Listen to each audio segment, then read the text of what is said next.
امام احمد بن حنبل رحمۃ اللہ علیہ کہیں سفر میں تھے، رات پڑ گئی، رات تو مسجد میں عشاء پڑی تو سوچا کہ رات یہاں مسجد میں گزار لوں۔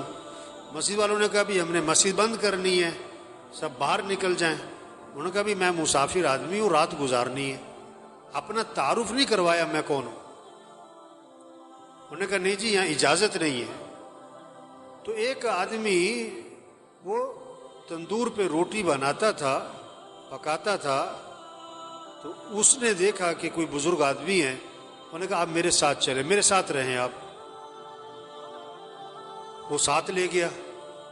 اب اس کا چونکہ تندور کا کام آٹا گوندھ رہا ہے، استغفر اللہ استغفر اللہ استغفر اللہ، روٹی پکا رہا ہے، استغفر اللہ استغفر اللہ، اٹھ رہا ہے، بیٹھ رہا ہے، استغفر اللہ استغفار کی کثرت کر رہا ہے۔ اب امام صاحب بڑے حیران ہوئے کہ یہ بڑا عجیب آدمی ہے، بہت استغفار کر رہا ہے، اس کی زبان پہ استغفار ہی استغفار۔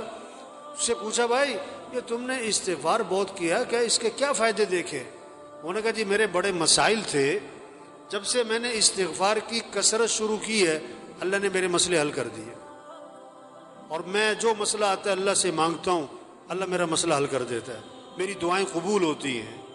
استغفار کی میں نے یہ فائدہ دیکھا، میری دعائیں بڑی قبول ہوتی، میری ساری دعائیں قبول ہوئی، ایک دعا ابھی تک قبول نہیں ہوئی، باقی ساری قبول ہو گئی۔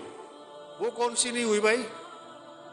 کہ میں نے نام سنا ہے کوئی امام احمد بن حنبل، بڑے اللہ والے، کوئی بزرگ آدمی ہیں، میں نے اللہ سے دعا مانگی کہ اللہ میری کبھی ان سے زیارت ملاقات تو کروا دے، میں ان کی زیارت کرنا چاہتا ہوں، یہ میں نے دعا مانگی، یہ ابھی تک قبول نہیں ہوئی، باقی ساری قبول ہو گئی ہیں۔